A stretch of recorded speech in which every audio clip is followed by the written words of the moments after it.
can see some sunglasses out there in the audience. I know people were partying last night, but that's what it's all about. We're here for 3 reasons at this community event. Number 1, to have good time, meet each other, network, and thank goodness we have live events again. Wow. Woo.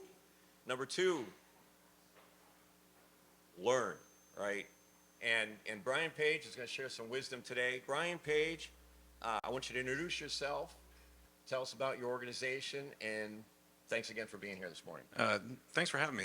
Steve, yeah, my name is Brian Page. I am one of the ones that went out partying last night. You know, opening of the expo at RSA, it's always the first night, so everyone, you know, goes and hits it out.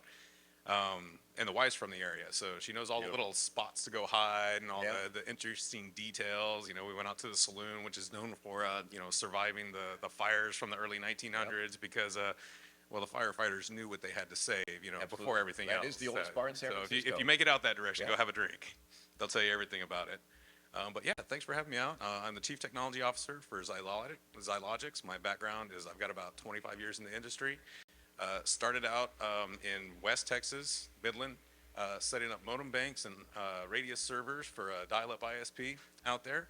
And then someone walked in one day after I'd been doing that for about 2 years, dropped a Sidewinder firewall on my desk and said, hey, we need to figure out how to do this. We need security. So I've been doing it ever since.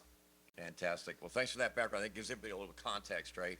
So one of the things that you and I talked about when we were preparing for this is the idea that boards of directors are becoming much more engaged with organizations. Obviously, they should be. Stock value, brand value, revenue, business continuity. So help coach the audience, Brian. What does that actually mean now? What does a CISO or a CIO need to think about within an organization when they're working with a partner like you?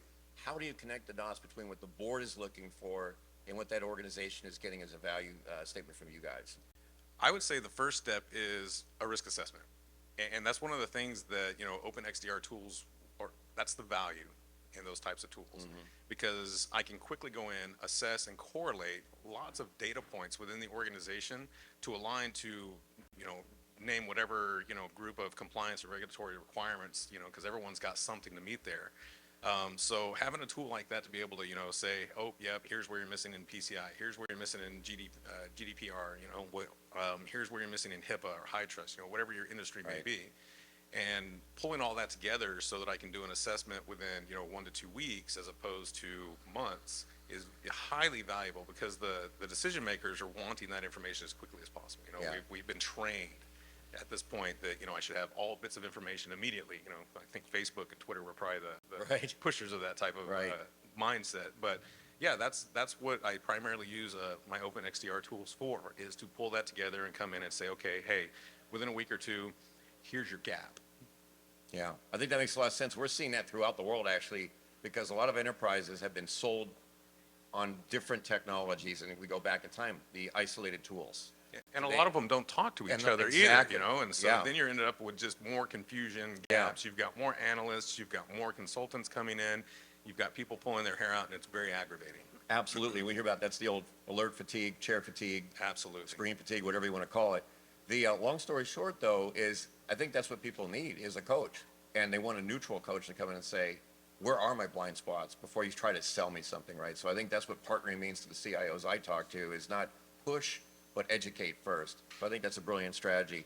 So let's talk about kind of this idea of, as we go through the organization, the CISO and their team are looking at, you know, really things that we all know, mean time to detection, mean time to response. But when you go up to the CIO, it might be risk and cost, some kind of balance there.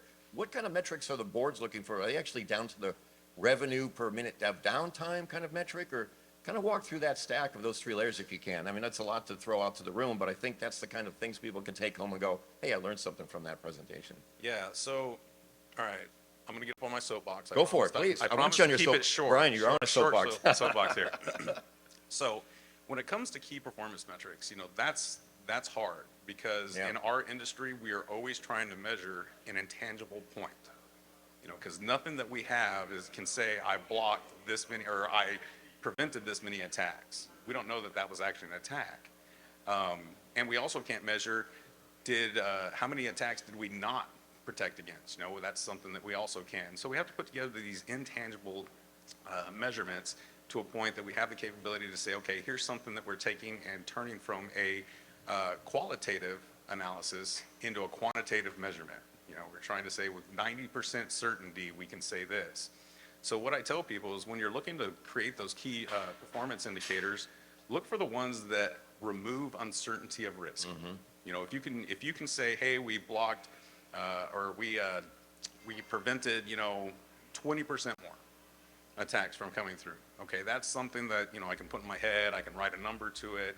I've taken it from that qualitative measurement and turned it into a quantitative measurement, something that someone can actually write down and turn into a tangible product. Yeah. And that's where those key performance indicators. There's no one KPI that's going to give you an answer. Yeah. And so really what it is looking towards removing the uncertainty in the environment. Yeah, I can see some trend that you could do too, like look at your benchmarks. Exactly, Set a goal, yeah.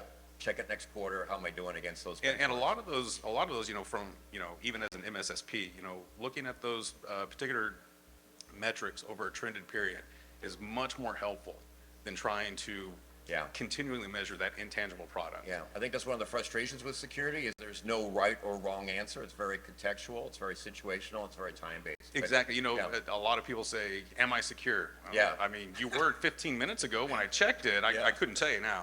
I had to go do it again. So yeah. Maybe that's why we all have a job, but that's okay. And that's why we're here to educate people, right? Because Right. that's the point. It is a moving target. And we talked about this a lot yesterday with a lot of other folks. It is so easy to become a hacker today. The toolkits are almost turnkey and free, and in many cases they are. And as a result, we as defenders have to really think out of the box and constantly do that checkpoint and where am I? And it unfortunately is a moving target. Brian, is there anything I didn't ask you that you want to share with the audience today? Maybe that great restaurant you went to last night. I don't know. Well, now you're going to ask me something that I don't know about. My wife would rail it right It's over by her the head. saloon. We'll just do it by that. Tomato? Okay. It's about a block. Someone knows it. Okay, someone knows it. Yeah. Went there last night. I had the manicotti. I'm going to check it out. Because I live in the city, so we're always looking for recommendations. Brian, thanks so much for helping us kick off day 2 at the Open XDR Summit. It's been a pleasure to talk with you today. Thanks for having me. Thanks again. Thanks having all the Thanks, other everybody. presenters as well. A lot of good Absolutely. information. Thanks, everybody. Thanks, everyone.